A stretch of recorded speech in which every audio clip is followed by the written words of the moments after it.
Muito bem-vindos a mais um episódio do Agro de Primeira, o podcast onde o agro tem voz e tem vez. Eu sou Tati Scaff e ao meu lado, Alex Mendes. Olá pessoal, sejam muito bem-vindos a mais um episódio do Agro de Primeira, onde a gente fala de agronegócios aqui no estado.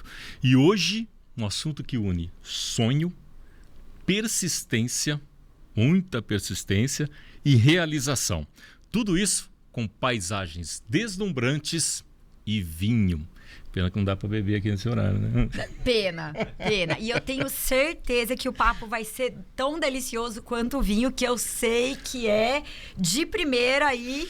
E o Agro de Primeira dessa semana está começando.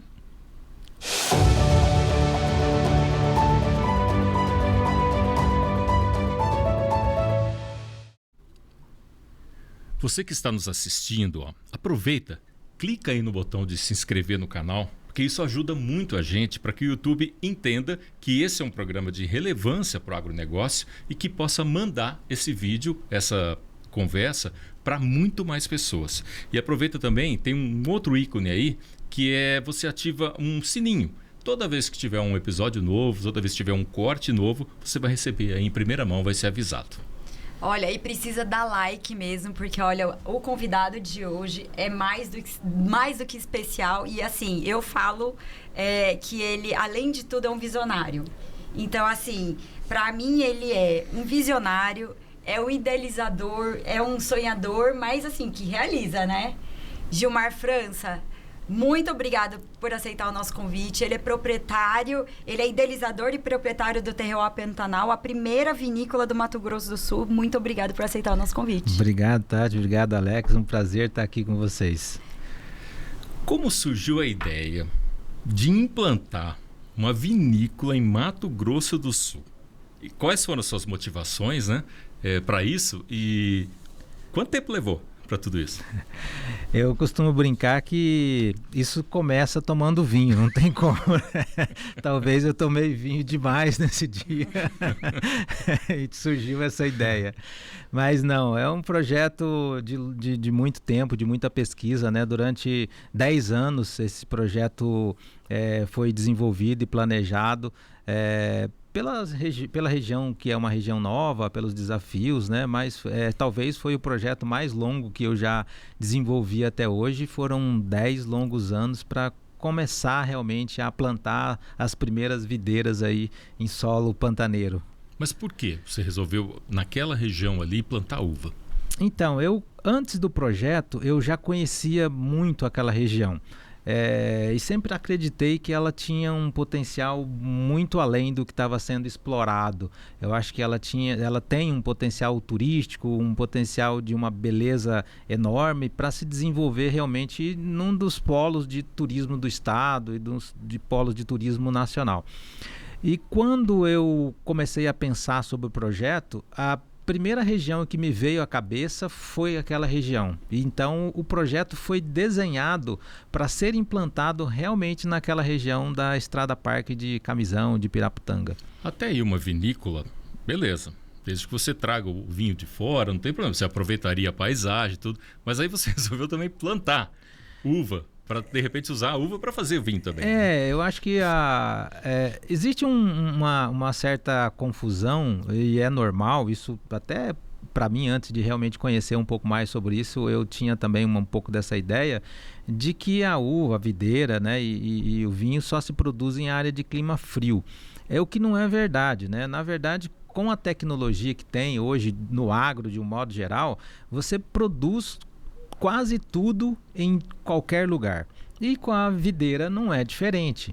Mas a gente tem grandes regiões no mundo que são produtoras de vinho e de grandes vinhos, né? Chile tem área de clima quente, tem vinícola no deserto do Atacama, a gente tem a Espanha, que é um grande produtor e tem grandes vinícolas vizinho ali do deserto do Saara, a própria Itália, a região da Sicília é uma região quente, a Califórnia, enfim, no mundo tem Grécia, muitos... que é uma pedraria. Grécia, tem muitos exemplos, né, de vinícolas e vinhedos em regiões de clima quente. Aqui a gente não estava muito acostumado com isso, então as pessoas às vezes se assustam um pouco, acham, né, que é uma grande novidade. É uma ousadia, sim, fazer ali naquela região, mas é uma ousadia calculada, vamos dizer assim, né? Isso, quando eu fiz esse trabalho de 10 anos de pesquisa, eu passei por todas essas regiões, né, do mundo ali onde tem clima quente, estudando o comportamento da videira, resultado do vinho e usando a tecnologia para isso, né? E aquela região ali, ela já tinha um pouco das características que eu buscava, além da beleza, né? Ela tem a região de pedras e a videira gosta muito dessa área de pedra, ela se desenvolve muito. Ali é um solo mais arenoso, então tem uma drenagem muito boa. E tem uma tecnologia que inverte o ciclo de produção da videira, que possibilita que a gente produza realmente uma uva de alta qualidade ali naquela região. Então, de certa forma, essa região ela se adaptou muito bem ao projeto que já existia. E a escolha foi, além da qualidade do solo, do terroir, das belezas, que ajuda muito, né, no resultado final. Eu sou suspeita, porque é o quintal lá de casa. Tem até um vídeo, né, com as belezas. A gente aí, tem né? os vídeos aqui, as imagens do terroir, as paisagens. E assim, pra mim, isso aqui, gente, o lugar, um dos lugares mais, né, bonitos aqui do estado. Realmente, eu sou suspeita, porque realmente eu gosto muito da minha região, né? Ô, Gilmar, me fala uma coisa. Quais foram os maiores... Eu sei, assim, que você é um cara muito estudioso, você foi atrás da ciência, eu sei que você é muito próximo ali à ciência, o pessoal da UEMS, usa muito os bioinsumos que a própria UEMS desenvolveu, e a própria UEMS tá ali também desenvolvendo e estudando. Tanto é que é o carro-chefe da UEMS ali, o trabalho com uva, sim, que ninguém achou que seria, e é o carro-chefe ali da Plantabio e ali dos bioinsumos, né? Quais foram os maiores desafios técnicos e climáticos para criar essa vinícola ali, realmente plantar, vitivinicultura, né? Isso, porque viti é a plantação, vinicultura é a produção de vinho, isso, né? Eu acho que são dois momentos bem distintos, né? A primeiro realmente a implantação de um vinhedo numa região que não tem esse histórico, né? Então você tem muitos desafios, porque tudo que você está fazendo pela primeira vez, você tem um nível de dificuldade muito maior. Uhum. O segundo ponto, né, do desafio é você conseguir mão de obra qualificada para fazer esse trabalho. Porque sozinho um projeto desse não tem como ir para frente, né? Você precisa realmente de muita gente para te ajudar a desenvolver. E como não é um projeto só de fazer vinho, né? A Tati já teve lá algumas vezes, ela sabe disso. É um projeto de transformação, realmente. A gente tem esse compromisso de tentar ajudar realmente no desenvolvimento daquela região, e a gente escolheu desenvolver uma mão de obra local para tudo, não só para a área de turismo, mas também para a área da implantação do vinhedo. Então, o primeiro grande desafio que nós tivemos foi realmente preparar as pessoas, né, para fazer a implantação do vinhedo. Então, a gente tem realmente uma consultoria que acompanha isso, né? Tem um chileno que vem, né, trabalhando com a gente desde o primeiro momento que a gente começou o projeto. Tem agrônomos que estão lá fazendo o trabalho no dia a dia, mas a gente precisa de muitas pessoas para fazer esse trabalho realmente sair do papel. E o primeiro grande desafio foi preparar essas pessoas para fazer a implantação de um vinhedo, que é um processo demorado, né? Então, as primeiras mudas vieram da Itália, numa quantidade bastante significativa. Então, assim, você tem um desafio logístico, eles vieram em container, de navio, e aí para chegar aqui demora. Então, você tem todo um cuidado de preparação dessas mudas, né? O plantio, o cuidado para elas começarem a se desenvolver. As pessoas não estão acostumadas com o desenvolvimento de uma videira. Acompanhar isso desde o início é realmente um trabalho. Ao longo dos anos, a gente foi aprendendo a lidar com isso, e as pessoas foram adquirindo conhecimento, mas talvez esse foi um dos grandes desafios para a implantação da videira em si. Depois a gente veio com o trabalho de turismo, foi um outro grande desafio, porque também a gente faz questão de trabalhar com mão de obra local, apesar das dificuldades, apesar das limitações, é uma escolha que a gente não abre mão, porque só assim a gente verdadeiramente vai ajudar a transformação da região, né? E a gente costuma brincar que lá em Camisão, assim, metade trabalha com a gente, a outra metade está esperando uma oportunidade, né? Exatamente, eu preciso falar isso, eu já falei isso pessoalmente para você, Gilmar, e eu preciso enaltecer o trabalho dele, porque ele mudou o padrão de toda uma região. E assim, não foi só ali do Estado, das pessoas olharem para o lugar, das pessoas conhecerem, tanto ali como um lugar para se tomar vinho, mas também um lugar para visitar, para passear. E ele realmente mudou a região como um todo, com perspectiva de trabalho, com perspectiva que era uma região que praticamente vivia só de pecuária. E um pouco de turismo, alguma coisa de turismo pelas pousadas que estão ali perto, de Pantanal. Por causa do Morro do Baixixi ou não? Por causa do rio? Não, por causa... Pesca. Pesca, né? Por causa de pesca. Então, assim, pesca, por causa do Pantanal ali, algumas pousadas próximas que tem ali na região, mas era alguma coisa muito impalpável, que era uma coisa muito longe. Então, ele reaproximou, ele aglutinou as pessoas com perspectiva de trabalho, de treinamento, de tudo. E realmente ele mudou uma região. E assim, eu sou suspeita, já vou falar de novo aqui, porque realmente ali a gente está ali, a gente vê como que foi mudando. E como os olhos do Estado, do governo do Estado, da própria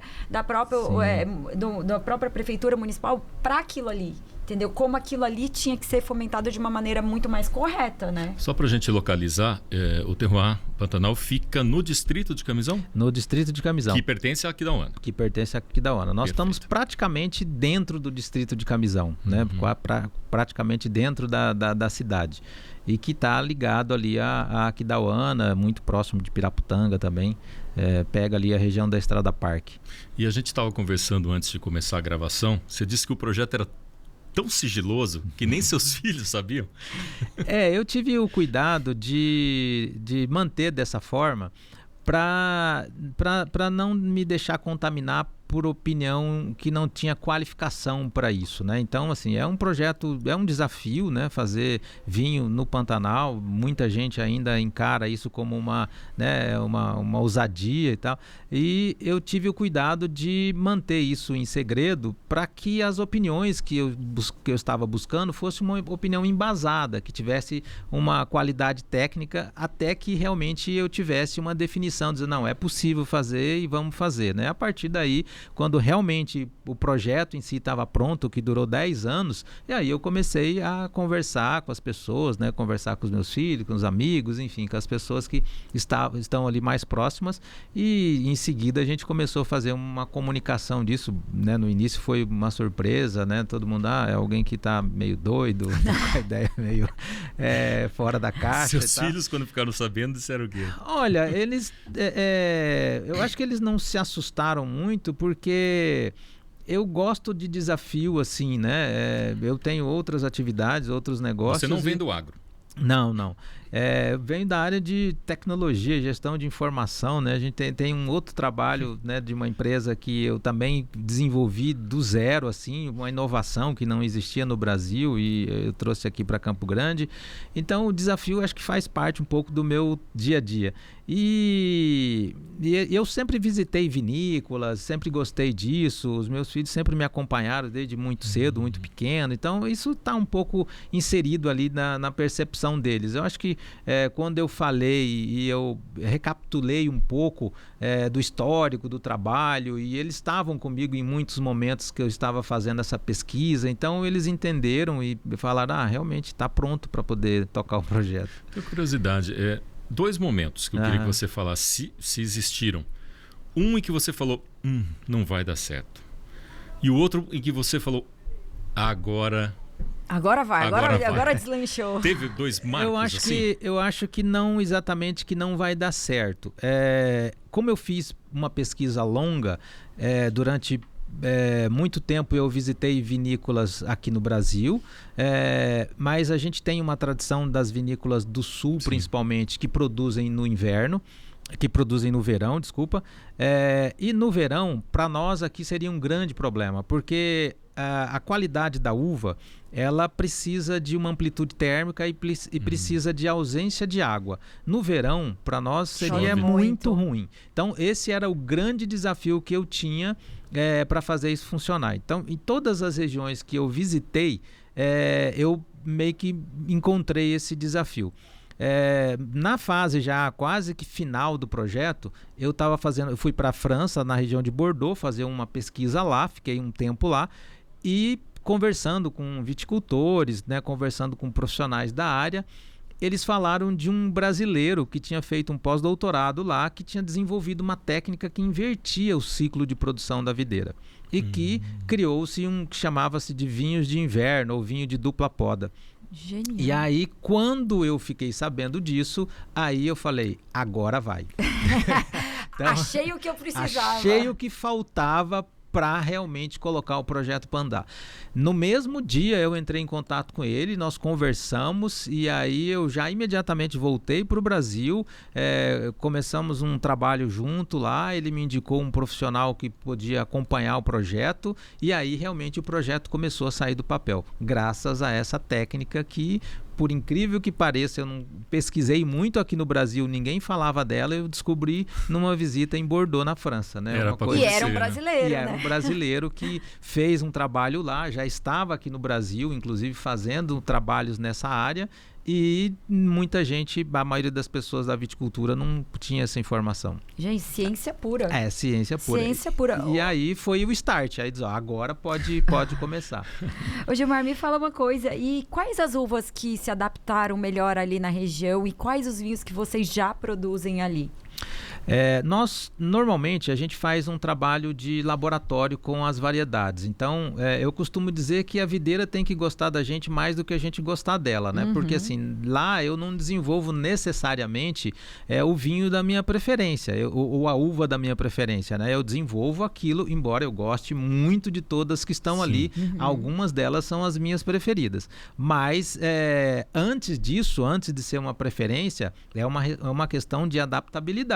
Né? Então a gente tem um laboratório que a gente planta a videira e ela vai se desenvolver, a gente vê como é que está o comportamento dela e principalmente a qualidade da uva. Então as variedades que mais se adaptaram lá até agora, das tintas, foram a Syrah, a Cabernet Sauvignon, a Marcelin e a Malbec. Por incrível que pareça, a Malbec se desenvolveu muito bem. Então, das tintas são essas 4. E das brancas, a gente tem a Chenin Blanc, que é uma uva francesa, mas que ela é muito conhecida na África do Sul, ela se desenvolve muito em região de clima quente. Nós somos uma das poucas regiões do Brasil que tem vinhedo de Chenin Blanc. E é uma uva extraordinária, com potencial muito bom para vinho branco, para espumante. E é uma uva muito versátil, que se adapta muito em região de clima quente. E a gente tem também a Sauvignon Blanc, que também é uma uva muito adaptada.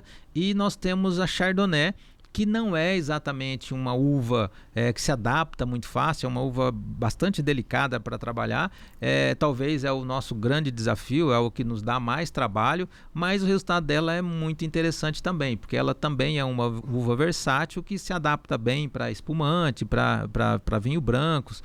Então a gente tem 3 variedades brancas e 4 variedades tintas. Isso pode aumentar?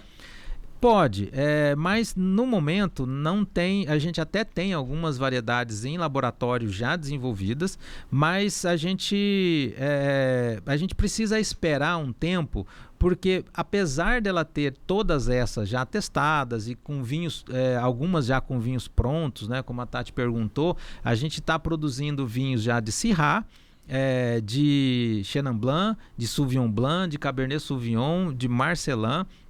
A gente não está produzindo ainda nem Malbec e nem Chardonnay, porque a videira, para produzir uma uva de qualidade, para ter realmente um vinho de qualidade, você demora ali uns 3 anos para que ela realmente tenha uma estrutura suficiente para produzir um grande vinho. Até poderia produzir, porque ela produz a uva, mas a gente descarta e espera que ela tenha realmente uma uva de qualidade para que esse vinho possa ser realmente um vinho bacana. Então, esse portfólio, vamos dizer assim, nos possibilita produzir muitas opções de vinhos, né? Branco, rosé, tinto, blends, né? Então 7 variedades é uma quantidade bastante razoável. Talvez algumas dessas variedades, elas, com o passar do tempo, elas tendem a se destacar um pouco mais, e aí a gente, em vez de trazer novas variedades, a gente amplia essas áreas dessas uvas que estão mais adaptadas e que estão se destacando mais ao longo do tempo. Porque o vinhedo, ele, no primeiro ano ele produz, e a gente, graças a Deus, conseguimos na primeira safra produzir vinhos espetaculares. Não é porque é nosso não, mas realmente é um vinho surpreendente. E com o passar dos anos, o vinhedo vai se desenvolvendo, ele vai ganhando estrutura e, consequentemente, ganhando condição de produzir um vinho melhor a cada ano. E aí, com o passar do tempo, você vai entendendo o comportamento de cada variedade e diz, essa variedade eu consigo ampliar um pouco mais e tal, ou, de repente, até trazer alguma variedade nova. Mas, por enquanto, a gente vai trabalhar com essas 7 variedades. Não tem aí no horizonte próximo uma opção de trazer outras variedades, não. Qual que é o tamanho hoje da sua plantação e que áreas você tem para expandir, ou se você pretende ter parcerias com outros produtores? Né? A propriedade tem 40 hectares, a gente tem plantado em torno de 7, 8 hectares com essas variedades, em torno de 1 hectare, um pouquinho mais de cada variedade, dessas variedades. A ideia nossa, nesse primeiro momento, não é ampliar o vinhedo, né? A gente vai trabalhar com essa quantidade. A gente não tem plano de produzir em larga escala, nós somos uma vinícola boutique focada em vinho de alta qualidade, então não tem um propósito de alta produção, né? Um vinhedo de 7 hectares para produzir ali vinhos de alta qualidade, vai produzir algo em torno de 30 mil garrafas por ano. É uma produção pequena se você pensar no universo de vinho, mas é a nossa proposta. A nossa proposta é produzir pequenos lotes, muito bem elaborados, com acompanhamento muito em cima, né? Produzir um vinho realmente que possa agradar o paladar e um vinho que identifique o nosso terroir. Então, a gente não tem pretensão de uma produção de larga escala. Há um espaço para ampliação do vinhedo, sim, a gente deixou uma área reservada para isso, mas isso é um projeto para o futuro. Quando esse vinhedo estiver mais maduro, que tiver talvez uma demanda maior, aí sim a gente amplia um pouco mais essa produção. Gente, eu acho assim que você tem que parar tudo agora, e deixa um like lá e já comenta aqui. Você já experimentou o vinho do terroir? Você já foi até o terroir? Qual vinho que você prefere, né? Tá aí, qual vinho que você prefere, Gilmar? É uma pergunta difícil, né? Igual os filhos, qual filho você prefere? Né? Não, mas assim, aquele assim um pouquinho. Mas você falou que tem algumas uvas que você prefere. Eu gosto muito da Chenin Blanc, uma uva branca muito versátil, né? Eu acho que ela tem um resultado muito bacana aqui. Embora a Sauvignon Blanc ela tem uma adaptabilidade para o nosso terroir que produz também um resultado muito legal, mas a Chenin Blanc eu tenho realmente uma certa preferência por ela. Você gosta mais de vinho branco? Olha, eu gosto das duas opções, tanto do branco quanto do tinto. Muitas pessoas tendem a gostar um pouco mais de tinto, né? Mas eu acho que a nossa região, ela é uma região de clima quente. Uma coisa mais fresca. Eu acho que os vinhos brancos, os espumantes, eu acho que ele devia ter a preferência, né? Principalmente das pessoas que estão na nossa região. Mas a gente respeita ali o paladar de cada um, né?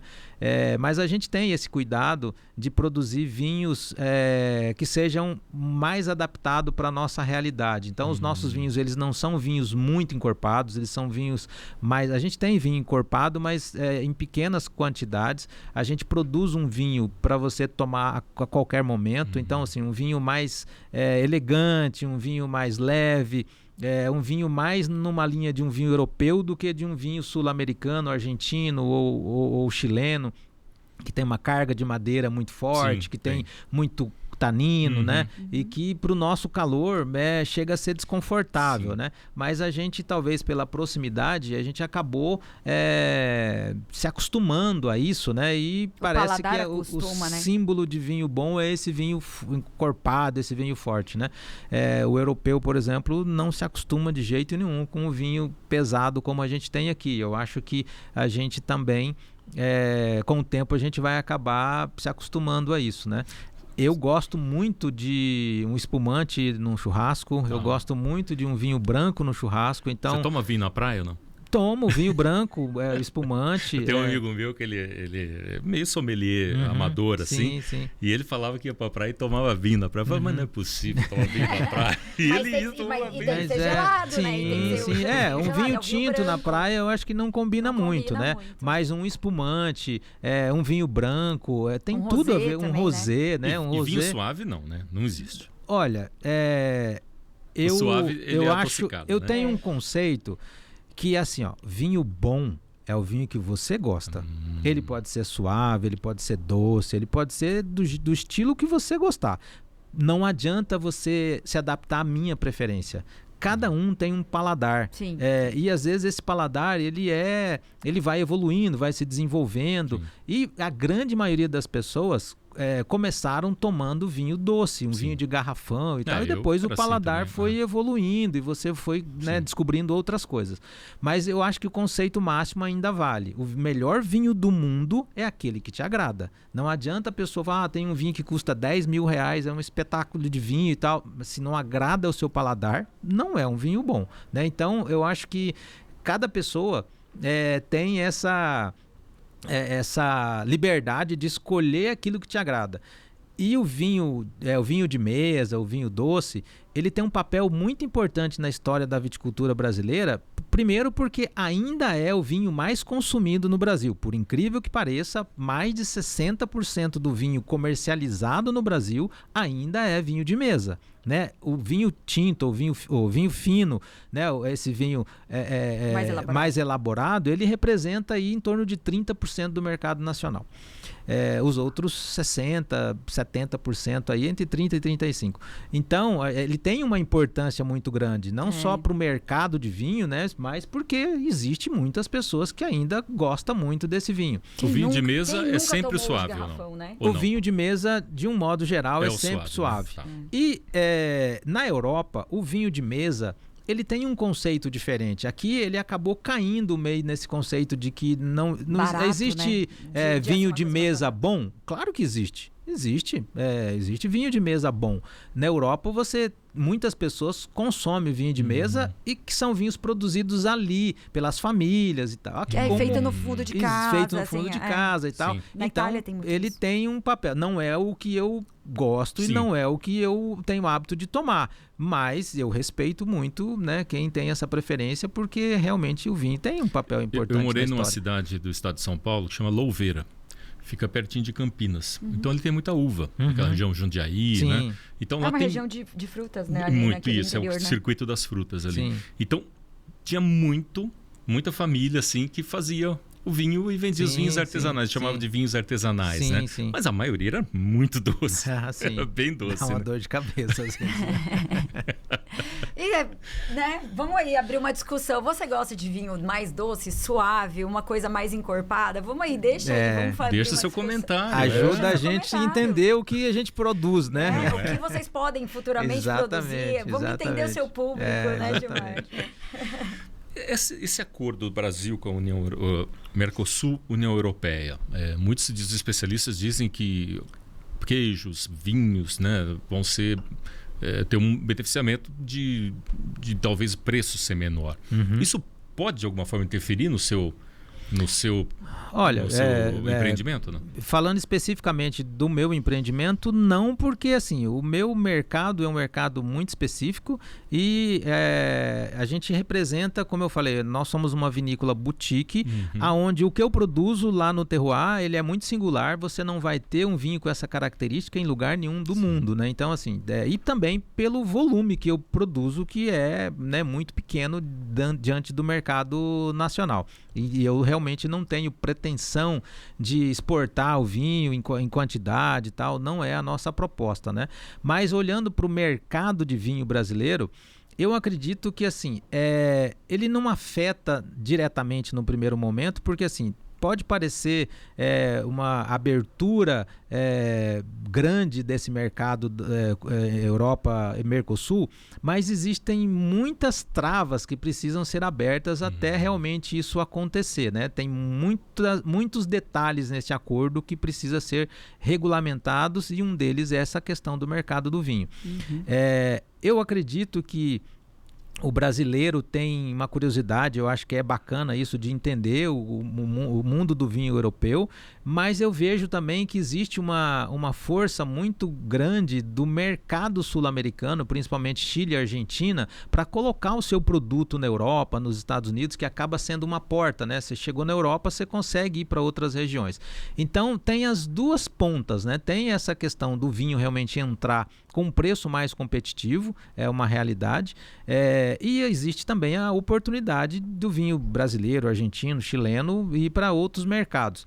Eu acho que um pouco mais complicado do que isso é o nosso problema tributário, né? Porque lá na Europa, o vinho, em muitas regiões do mercado como o europeu, é tratado como alimento. Então, a tarifação é muito baixa. E o nosso produto vinho aqui, ele é taxado com alíquota máxima. Nossa. Então, isso é um problema, né? Por ser bebida alcoólica, é isso? Por ser bebida alcoólica e porque o fisco entende que isso é um produto de luxo, que não é, né, um produto que está acessível do dia a dia da mesa das pessoas. Não deixa de ser uma certa razão, porque é um produto realmente que ainda não tem um preço muito acessível, mas boa parte disso por causa dessa carga tributária que é alta, né? Então, assim, eu acho que mais importante do que o problema da abertura do comércio Mercosul-União Europeia é o problema tributário que a gente enfrenta, né? Eu acho que esse é um desafio que a gente precisa encontrar uma maneira de resolver. Até porque se baratear, penso eu, né, os vinhos, a entrada de vinhos melhores, né, podem melhorar, oportunizar mais pessoas melhorarem até o próprio paladar, né? Então é uma coisa boa. E assim, a Europa vem sofrendo um grande problema porque eles têm uma produção... A Europa está nesse mercado há décadas, né? Há séculos, né? Então, esse mercado está muito consolidado. E o público, europeu, ele envelhece muito a cada ano, né? Então, assim, não tem um grande crescimento e é um mercado maduro. Quando você está numa economia de mercado maduro, você tem uma facilidade, que você tem condição de colocar o seu produto na prateleira com facilidade, mas por outro lado você tem uma baixa possibilidade de crescimento, né? Então, assim, se você comparar o consumo do americano, o consumo do europeu, às vezes chega a ser até 10 vezes maior do que o consumo brasileiro. O consumo brasileiro de vinho ainda é muito pequeno. Então, nós temos um potencial de crescimento enorme, enquanto o europeu não, né? Então, assim, o europeu está de olho nesse mercado, né, que cresce porque eles não têm essa capacidade de crescimento mais.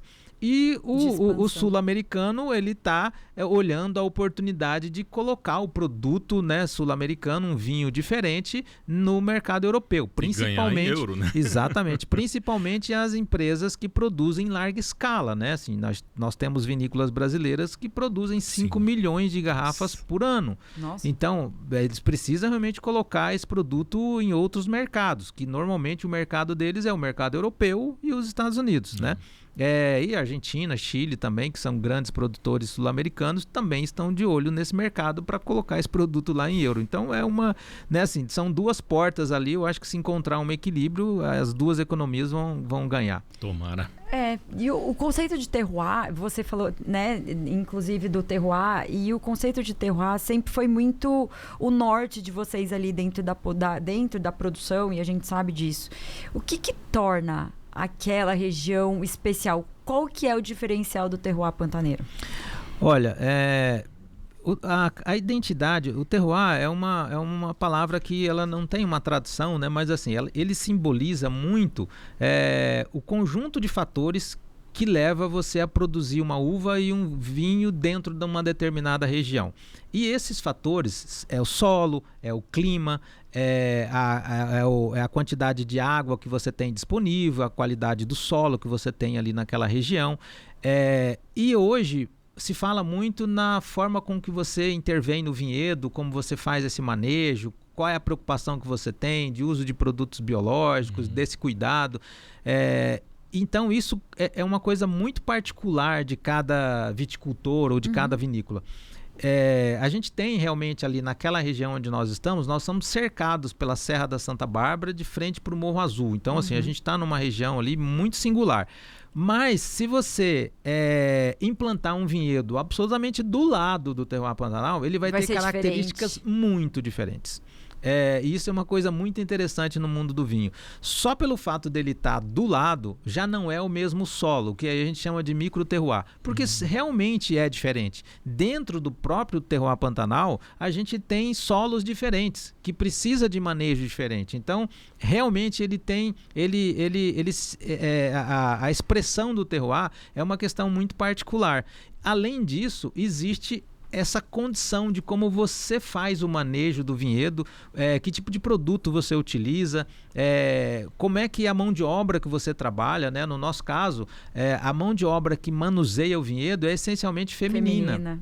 Né? Então, assim, só isso já é uma característica diferente. A mulher é um pouco mais cuidadosa, ela tem mais atenção, né? O homem já faz isso de uma maneira um pouco mais rápida, mas não com tanto cuidado. A mulher, ela tem uma sensibilidade maior, inclusive para planta mesmo, se ela está com alguma dificuldade, a mulher sente isso com mais facilidade, né? Então, só isso já tem uma identidade diferente, né? E eu acho que a presença da cultura hoje também ela é muito emblemática para a identificação de um terroir, né? E a gente procura preservar isso, né? Não só na maneira como a gente trabalha, mas empregando pessoas ali da região, na identidade visual, na arquitetura, né? Você vai lá, você vê que a gente está inserido dentro do contexto, você não vê ali algo fora da identidade pantaneira, né? Em tudo a gente tenta preservar isso ao máximo. Esse conjunto de fatores é que identifica um terroir. Sim. Por isso que é tão difícil você reproduzir essa condição, mesmo que num vinhedo do lado. É uma condição única, né? Assim, o que você já sentiu, por exemplo, num vinho produzido por você, ali dentro? Qual é, vamos dizer assim, uma característica que você fala, nunca senti em outro lugar, assim? Sim. Que eu nunca senti, talvez uma... não sei, talvez uma picância ou alguma coisa assim muito especial. Ao mesmo tempo que a característica do terroir ela é muito importante, a tipicidade da uva também. Então, o grande desafio é você colocar dentro da garrafa ou colocar no vinho, respeitar a tipicidade da uva, mas incorporar nela algumas características do terroir. Então esse é o desafio. A gente tem lá, por exemplo, um exemplo da Sauvignon Blanc. A Sauvignon Blanc é uma uva que, em regiões de clima mais frio, de um modo geral, é um vinho que ele tem muito mais mineralidade, é um vinho que tem ali lembrança de um pouco de limão siciliano, é uma uva que realmente você sente até às vezes um pouquinho da presença de uma certa salinidade, dependendo da região onde ele está. Então é uma uva que tem um pouco dessa característica. Aqui no terroir pantanal, o Sauvignon Blanc, ela é completamente diferente. Ela traz um pouco dessa lembrança, mas assim, em vez de ter um limão siciliano, ela tem um limão rosa, que é uma coisa muito da nossa região. Isso é muito interessante. Você percebe muito isso. E por a gente estar numa região de clima quente, ele traz um aroma de fruta muito singular que você não encontra em outro Sauvignon Blanc. Então, você coloca no nariz, você percebe isso imediatamente. E aí ele tem uma lembrança de goiaba branca e depois ele vai desenvolvendo um pouco mais, você percebe um pouquinho desse toque de limão rosa. é uma singularidade. Quando você coloca ele na boca, ele realmente é lembrado como uma uva, um Sauvignon Blanc, mas o aroma dele tem uma característica muito diferente. Então, essa é uma forma de você identificar. E são frutas da região. São frutas da região. Então, essa é uma das maneiras de você identificar realmente e ter a tipicidade de um terroir. A mesma coisa acontece com o Cabernet Sauvignon. O Cabernet Sauvignon é uma uva mais potente, ela tem realmente uma força maior, tem mais taninos, é uma uva que tem frutas também, mas é uma uva conhecida no mundo inteiro pela sua potência, pela sua versatilidade. E ela tem uma característica que às vezes não agrada a todo mundo, que é a pirazina, que é uma certa lembrança de um pimentão verde. Que particularmente eu também não gosto muito.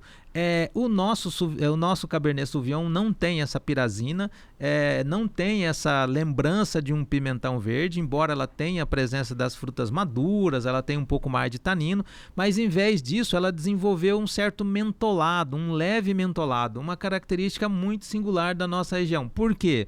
Não se sabe, realmente é uma surpresa que identifica a região onde a gente está. O que influencia nesse sabor? Olha, esse conjunto de coisas, principalmente o conjunto do solo, o tipo do solo que você tem ali, a maneira da adubação que você está fazendo, a própria formação da planta, a maneira com que ela tem essa planta ela é enxertada, né? Então assim, ela tem uma variedades diferentes da mesma planta para desenvolver em regiões diferentes. Então isso também influencia, mas essencialmente é a expressão realmente do terroir. Esse conjunto de coisas é que vai levar ela para esse resultado. Por isso que é cada vez mais único, exatamente. Né? Porque a chance único de juntar tudo igual. E a gente tem uma preocupação de deixar realmente essa expressão. Tanto que nossos vinhos, eles não têm passagem por barrica. A gente tem, né, uma preocupação e a gente tem como projeto mesmo de ser um vinho um pouco mais natural, para que ele possa realmente expressar a qualidade do terroir. Eu entendo que a madeira tem as suas vantagens, mas também ela usada em excesso, como acontece muito na América do Sul, Argentina, Chile, ela acaba maquiando um pouco o resultado do vinho. Então, como nós trabalhamos... Porque também tem o sabor dela, exatamente, né? Da própria madeira. Não tem como a madeira não ter um toque marcante ali dentro do vinho. E eu acho que ela foi usada em exagero, tanto que o mundo do vinho hoje está dando um passo atrás com relação a isso. E eu, particularmente, prefiro o vinho, não só o meu, mas o vinho no mundo inteiro, eu prefiro o vinho que tem a menor interferência de barrica possível, porque ali você realmente conhece aquilo que é o potencial do produtor ou o potencial da região ou do terroir que está sendo produzido. Então, os nossos vinhos, eles não têm passagem por barrica. Talvez daí surpresa para muita gente, né, que é um vinho muito elegante, um vinho muito equilibrado, e realmente é um trabalho feito no campo e um trabalho feito pela equipe de enologia. Não tem maquiagem, não tem correção, realmente é um produto elaborado com alta qualidade, expressando aquilo que o terroir tem de melhor.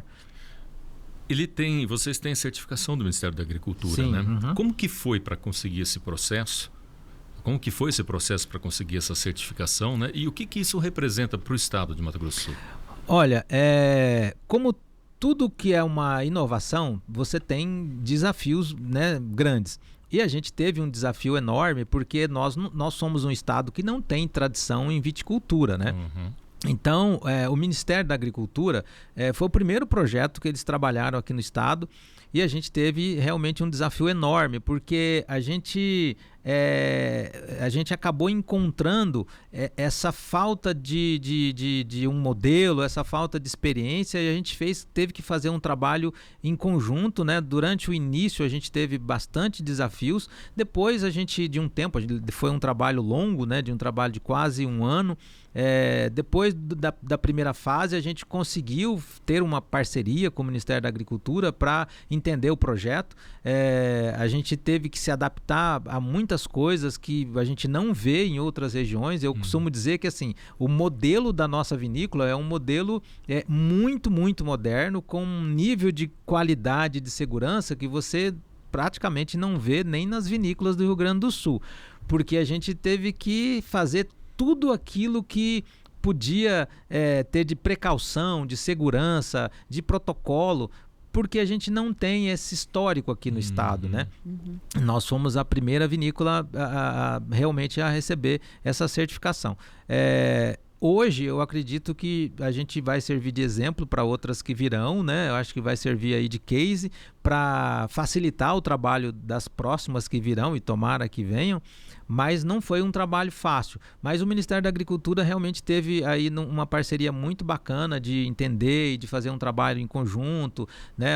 É um projeto que foi desenvolvido pela Federação das Indústrias, então aí a gente fez um trabalho ali em três mãos, né? Para conseguir realmente fazer com que ele chegasse na fase final com o menor tempo possível, né? Mas ainda assim foi um projeto, um trabalho longo, foi aí praticamente 1 ano para que a gente conseguisse fazer essa certificação.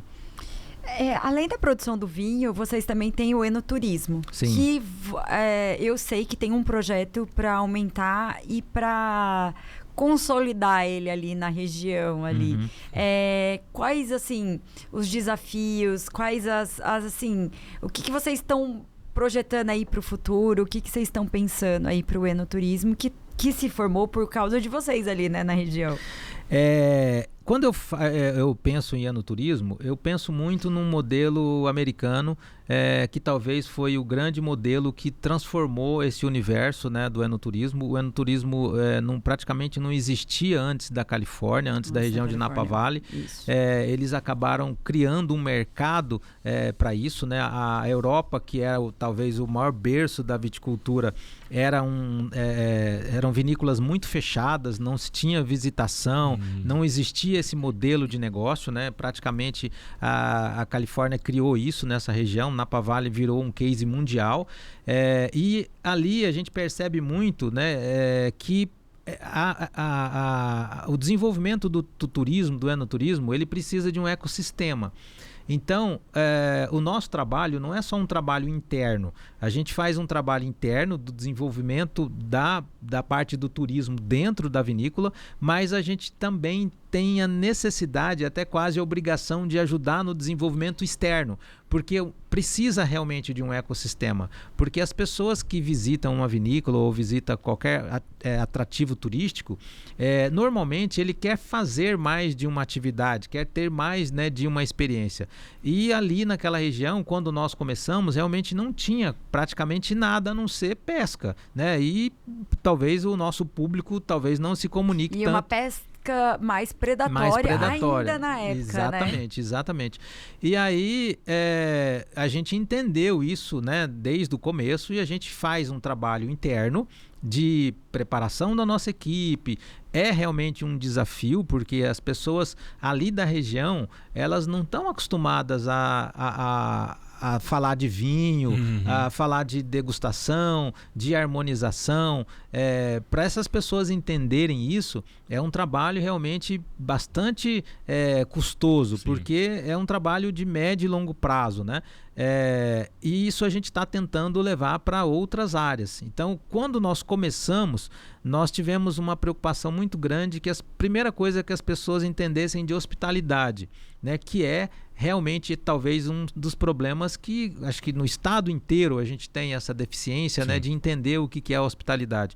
Quando você fala de serviço de alto padrão, começa por aí, pelo serviço de hospitalidade. E por mais que eu gostasse, eu não consigo estar lá para receber todo mundo o tempo todo para fazer essa hospitalidade, né? Eu preciso fazer com que as pessoas que estão lá entenda isso e aprenda sobre o que é a hospitalidade. O primeiro grande trabalho que nós fizemos, nós contratamos uma consultoria da Disney e eles vieram para cá e fizeram um trabalho de jornada de experiência para fazer essa capacitação de hospitalidade com as pessoas, né? E foi o primeiro, talvez, e mais importante desafio que nós fizemos.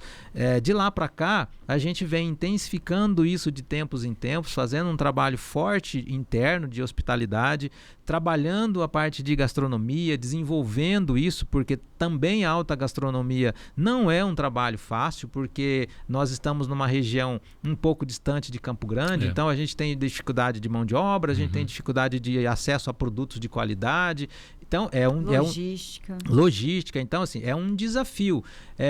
Junto desse desafio, o ponto principal nosso lá na ponta, que é o seguinte: eu preciso fazer o desenvolvimento das pessoas. Então, eu preciso insistir nisso, né, para que as pessoas realmente tenham essa capacidade. Seria muito fácil eu vir pegar um chefe de cozinha aqui em São Paulo, levar para lá e tal, mas assim, perderia um pouco da nossa identidade, né?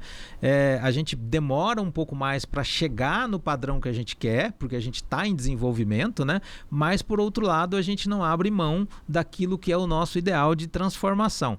E hoje a gente comunica muito com as pousadas que tem lá na região, com outros atrativos, a gente compartilha conhecimento, a gente faz eventos lá na vinícola para poder ajudar nesse trabalho. Agora, no começo de fevereiro, a gente tem uma reunião, a gente faz isso todo ano, a gente tem uma reunião com todos os atrativos da região para apresentar o calendário de atividade anual da vinícola, e a gente aproveita esse momento para poder falar disso, falar de hospitalidade, falar de como receber bem o cliente, de cuidados básicos que precisa ter. A gente sempre leva alguém para poder dar uma palestra sobre isso, né? Faz parcerias. A UEMS é um grande parceiro nosso. Agora tem um projeto bacana lá para fazer um curso técnico de turismo, que é uma coisa muito bacana, que vai ajudar. O Sebrae é um grande parceiro que ajuda nesse trabalho também de capacitação.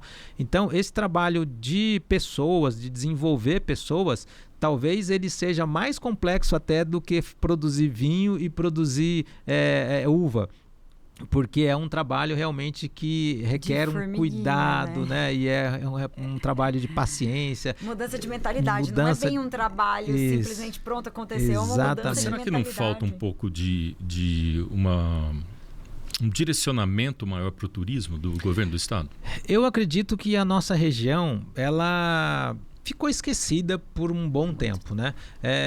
Fala-se muito do Pantanal e tal, mas ainda eu acho que muito pouco explorado, né? Eu sempre falo o seguinte, né? Assim, muito de bonito, lugar, né? sem juízo de valor, mas você vai na Flórida, não tem nada. Eles te colocam num barco que é movido a hélice lá e te leva num pântano que não tem nada. No final dos crocodilos, no final tem uma lojinha que você tem que pagar $100 numa réplica de jacaré. E tem fila de gente fazendo isso, né?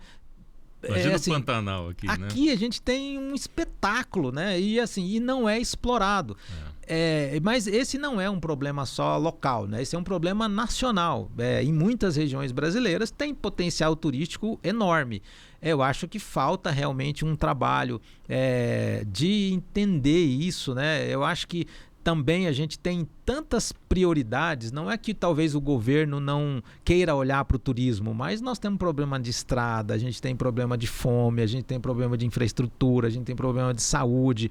Parece que tratar de turismo vira quase uma questão de luxo e supérfluo, né? Embora seja realmente uma indústria que tem um potencial enorme de desenvolvimento. Né? E gera riqueza, trabalho, riqueza, né? Imposto, gira economia, traz gente, né? Mas eu acho que a iniciativa privada, eu acho que no Brasil ela tem uma força e tem um papel de dar o start inicial, né? Então ali na região eu acho que faltava alguém que dissesse: eu vou acreditar de verdade nessa região e vou realmente investir aqui. Se alguém quiser vir junto, está convidado, né? Mas com absoluta certeza. Eu vou fazer, vou desenvolver, e todo mundo que quiser vir junto será bem-vindo. É mais ou menos esse o trabalho que nós estamos fazendo, né? Nós vamos fazer, nós estamos fazendo, né? E queremos que muita gente venha junto. Hoje já existe, né, uma parceria com o governo do estado, com o Sebrae, com a prefeitura de Aquidauana, num trabalho com o Sebrae, num trabalho com a Fiembres, num trabalho de levar realmente uma estrutura melhor e dar uma visibilidade maior para a região, porque é isso que vai fazer com que novos negócios, novos empreendimentos possam acreditar também na região. Não é só porque eu acreditei que todo mundo vai acreditar. Precisa acontecer algumas coisas, precisam ter um preparo básico para que outras empresas também enxerguem da mesma forma. Incentivo. Isso. A gente não pode ser hipócrita. Tem que ter um incentivo fiscal, tem que ter uma facilidade de burocracia, que a gente sabe que é um problema para quando a gente fazer... o investimento é muito alto, né? Para a gente fazer novos negócios. A gente sabe que é burocrático no Brasil. Não estou falando da região, mas eu estou falando do Brasil como um todo. Então, assim, eu acho que precisa ter algumas facilitações para que as pessoas cheguem. Do mesmo jeito que o governo do estado hoje está facilitando para grandes empresas do eucalipto para virem, grandes empresas laranja, de citros que né? está vindo, que a gente sabe que estão vindo novos players aí. Por que não trazer esse pessoal que quer investir? E a gente sabe que já existe uma mudança ali na região, ali de valores de terra, de investimento. A gente sabe que já existe. Mas precisa de mais, porque a gente sabe que era uma região muito carente de um monte de coisa, né? Você, em particular, sabe da necessidade de que ali precisava de muita coisa. Eu falo muito sobre essa questão de começar lá pelo básico, né? No final do ano nós bato muito nessa tecla. Nós tivemos uma reunião e aí as pessoas falam, a gente tem um projeto de fazer um teleférico lá no Morro do Paxixi. Eu falei, gente, vamos fazer um banheiro primeiro, né? Pois é, vamos colocar água lá, vamos arrumar um estacionamento. Vamos arrumar energia para não cair quando tem muita gente. Então, assim, porque acontece, né? Porque acontece. Essa infraestrutura básica, né? Quando você fala de turismo, não adianta você criar lá, né, um teleférico e nada contra o teleférico, mas assim, se você não tiver uma estrutura básica primeiro, isso vai deixar de ter sentido, né? Então eu vejo que assim, a gente precisa ali do básico. A Estrada Parque, às vezes ela fica com um clima meio que de abandono, né? Você entra lá, você não percebe que aquilo é uma Estrada Parque, né? O mato acaba invadindo a estrada, né? Então assim, esse cuidado para que o turista venha e fala, nossa, que lugar bem cuidado, isso aqui realmente é uma Estrada Parque, né? Eu quero vir aqui. Colocar totens de apoio, sinalização, né? Coisas que não requer acessibilidade, né? Não requer grandes investimentos. Essa preparação e esse cuidado, ele vai atrair não só a atenção do turista que está vindo, que vai querer voltar, mas também a atenção de um investidor, de um empresário, de outras redes, hotéis, restaurantes e até outras vinícolas vão ter um olhar diferente, porque vão perceber que realmente tem uma preocupação do Estado no cuidado e no desenvolvimento da região. Porque é diferente alguém que, por exemplo, é de Campo Grande ou de alguma cidade que vai lá no Morro do Paxixi, porque é o que tem aqui. Isso. Agora, o turista que vem de fora, que tem outras opções, ele vem e vê isso e é bonito, mas... muito sofrido. Ele precisa não tem estacionamento. Né? E você levantou um tema que realmente a gente tem que discutir mesmo, por isso que a gente tem que levantar essas discussões, porque um tempo atrás, é uma experiência própria, um tempo atrás eu trouxe algumas influencers, há uns 4 anos atrás, eu trouxe umas influencers para conhecer a região e falar de Pantanal, para passar para o público delas a realidade, etc, etc. E a gente foi até Camisão. E elas fizeram rafting, na época elas fizeram rafting, e a gente tinha que sair em um pesqueiro, porque não tem, você não tem descedor, você não tem como você sair e entrar no rio. Entendi. Você não tem um descedor próprio, municipal, que você sai ali, não tem, e aí dentro de um lugar particular. E uma das preocupações do lugar era receber muito bem elas, claro, mas... tinha um lixão do lado. E não tinha como a gente mascarar isso. Não tem como você fazer uma limpeza. E tinha um lixão do lado. E lá ele ficou. E assim, são detalhes. São detalhes básicos que a gente fala, assim... claro, estou falando de 4 anos atrás. Muita coisa já mudou, muita coisa melhorou. Mas precisa melhorar mais coisa, precisa ter esse cuidado, né? Precisa ter esse cuidado. Gilmar, você considera os preços do terroir elevados para a maioria da população? Existe algum plano para tentar... A gente já falou isso um pouco, mas de repente alguém ter um pouco mais de acesso a um produto que é tão bom?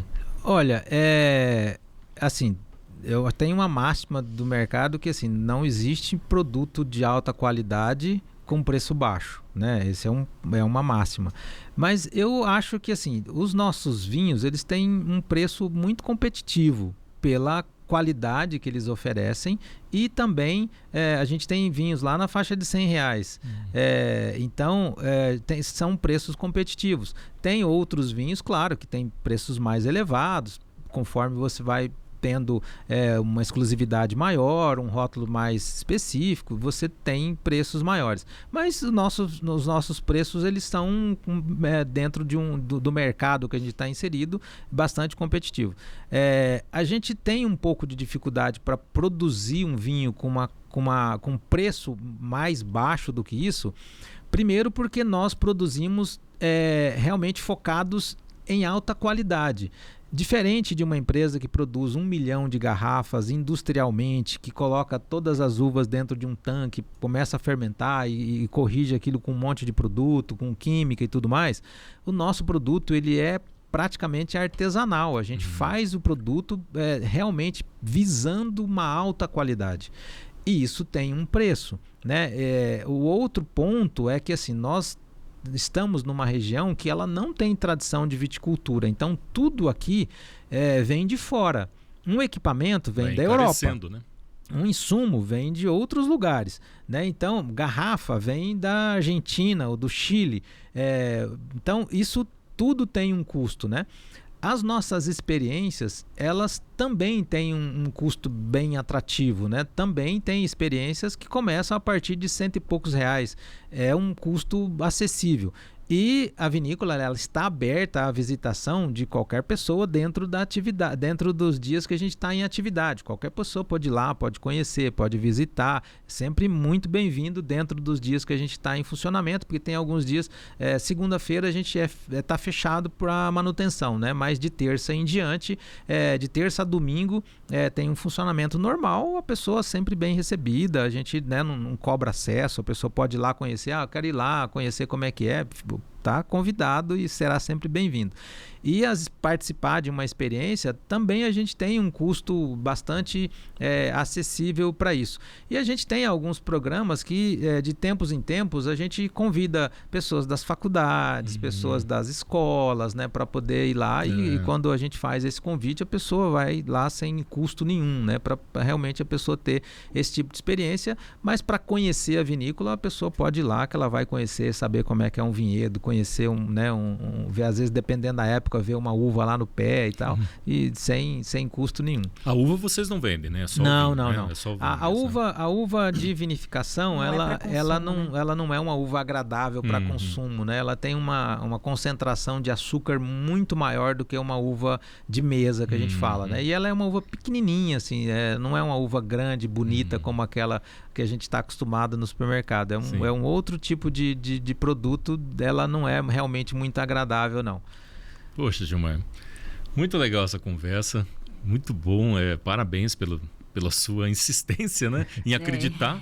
Você tinha um projeto, acreditou, pesquisou, isso é muito importante. Sim. Acho que a grande lição que fica de empreendedorismo aqui é de que não adianta só ter a vontade, né? Você precisa entender que é viável ou não, né? Isso.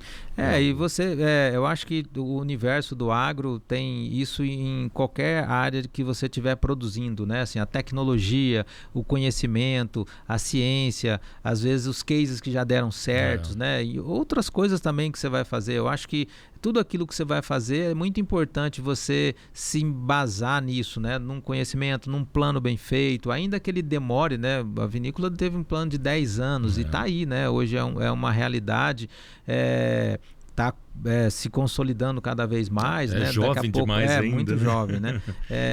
Então, eu acho que é um ponto importante isso, né? Você se apoiar no conhecimento, e só o sonho realmente é o primeiro passo, né? Porque aquilo que você não está sonhando, você não realiza. Mas para realizar isso, precisa realmente de um trabalho, precisa, né, desse planejamento, precisa de muita disciplina, uma resiliência muito forte, né? Porque assim, as coisas, elas não se realizam sozinhas e você precisa realmente de um esforço grande, principalmente dependendo do porte do seu projeto, muito tempo de dedicação, né? Assim, eu estou trabalhando na vinícola em tempo integral 24 horas por dia há 5 anos para conseguir produzir o primeiro vinho. Então, é um desafio muito grande, né? Muita gente envolvida, tem muitas dificuldades, porque a gente está, né, falamos aqui de algumas, mas realmente não é um trabalho fácil, que é a realidade de muita gente que está, às vezes, empreendendo ou que está no agro e tal, enfrenta esses desafios, né? De clima, de gente, tributário, enfim, de estrutura, né? Então, a persistência é um fator muito importante nesse sucesso aí. Com absoluta certeza. E isso mostra, mais uma vez, o produtor, de alguma maneira, dentro do seu nicho, né? Os desafios aí que o agro, de forma geral, ele enfrenta. Que é climático, que é tributário, que é de falta de mão de obra, que é problema de logística, que é problema de apoio. Então, mas você vê que é tudo contornável, né? Sim, exatamente. sim. Por isso que precisa ter esse empenho. Muitas vezes as pessoas já desistem. Mas não tem mão de obra, não tenho isso. E mostrar o grau de tecnificação. Olha o tanto de ciência, o tanto de técnica, de tecnologia tem dentro da produção, quem diria, da uva e do vinho dentro de Mato Grosso do Sul. Então, assim, é incrível, e isso mostra também o grau de tecnificação, né? O quanto o agro, né, é tecnificado. E essa diversificação que o Estado vem buscando, né, com cada vez mais produtos, quem sabe não tem ali uma rota do vinho, né? Eu acho que isso é uma situação inevitável, porque hoje já tem muita gente procurando isso, né? É uma tendência natural, como eu falei, né? Califórnia, Napa Valley começou dessa forma, a região de Bento Gonçalves começou assim com uma pessoa, né? Mendonça começou da mesma forma. E quando nós fizemos a área de produção, né? Que a gente fala que é a indústria, mas não é exatamente uma indústria, porque o vinho, ele é uma coisa que não tem um processamento industrial, né? O vinho, ele tem um processo de fermentação com muito pouco, não tem muita intervenção de produto externo. Mas quando nós pensamos nessa planta, a gente já imaginou que surgiria outras pessoas e a gente construiu ali uma quantidade que possa, inclusive, produzir para outras vinícolas, né? Para não ter necessidade de grandes investimentos. Então, a nossa capacidade de produção é muito maior do que o que a gente está produzindo, porque a gente acredita que outras vinícolas surgirão e a gente vai apoiar e vai, né, ajudar as pessoas ali, principalmente no início, que o investimento de uma área de processamento é realmente muito significativo. E aí você depois tem outras, charcutaria que entra, né? Ou agricultura familiar com queijo, com doce. Então tem tudo para crescer. É um ecossistema realmente. Tem, né? Tudo para crescer. Todo mundo desenvolver juntos. Obrigado por sua participação aqui. Foi um prazer. Muito legal, Paulo. Obrigado pelo convite e pode me chamar mais vezes que virei com certeza. Isso é muito bom. Quando tiver o lançamento de um novo, vim para trazer. Com certeza. Vamos combinar. Vamos lançar o próximo lançamento, em primeira mão. Nós vamos lançar um vinho agora, nesse trimestre ainda, chamado Travessia, né? Os nossos rótulos, eles sempre tem, a gente não falou disso, né? Mas os nossos rótulos sempre tem junto à cultura pantaneira estampado de alguma forma, né? Então a gente já tem alguns. A nossa linha de espumantes traz ali as artes do Isaac de Oliveira, os ipês, né? A Florada dos Ipês é uma linha de espumante nosso. E os vinhos, cada um tem o seu nome, né? O Toca da Onça, o Comitiva Pantaneira, Flor de Camalotes, né? O Encontro das Águas. Então sempre tem aí trazendo a cultura pantaneira. E o próximo lançamento é um vinho espetacular, vai chamar Travessia. É um rótulo lindo que simboliza, né, essa cultura do homem pantaneiro, da lida com gado, né, da movimentação do gado das enchentes, né? Então esse rótulo é um rótulo muito especial. Ele vai ser tinto ou não? Tinto. É um tinto. É um Cabernet? blend, não. É um blend de Cabernet com Marcelin. Realmente, você perguntou, talvez hoje o melhor vinho mais emblemático nosso chama Toca da Onça, é o vinho premium nosso, mas esse vinho, ele está melhor do que o Toca da Onça, talvez é o vinho melhor que a gente já produziu até agora. Um espetáculo realmente. Esse trimestre está lançado, né? Esse trimestre a gente lança o Travessia. Estou falando dele pela primeira vez. Legal, tá aí. Você vê o nosso privilégio, né? Você vê o nosso privilégio e o seu privilégio também para ir assistindo, né? A gente ouvindo agora ouvindo sempre em primeira mão e essas informações tão importantes, né, que o pessoal que trabalha aí no agro traz pra gente. Isso é muito interessante, muito legal. A gente agradece muito. E ouvindo no Spotify. Agora tem uma novidade, né? Temos Agora essa novidade. No Spotify isso também. É muito legal. Muito importante, porque às vezes você não tem tempo de assistir ali, tá parado em frente à televisão, no YouTube, no computador. Você até pode... dirigindo, você consegue ouvir no Spotify. É muito legal. Essa é a grande vantagem. Na academia, tá muito lá na depois lida. Depois de comer lá no terroir. Exatamente. Na academia para emagrecer depois, né? Deita na rede ali, ó, só para ouvindo equilibrar, né? Spotify. Muito bom. Ótima opção. Valeu, gente. Obrigado. Até a próxima. Obrigado, gente. Muito bom.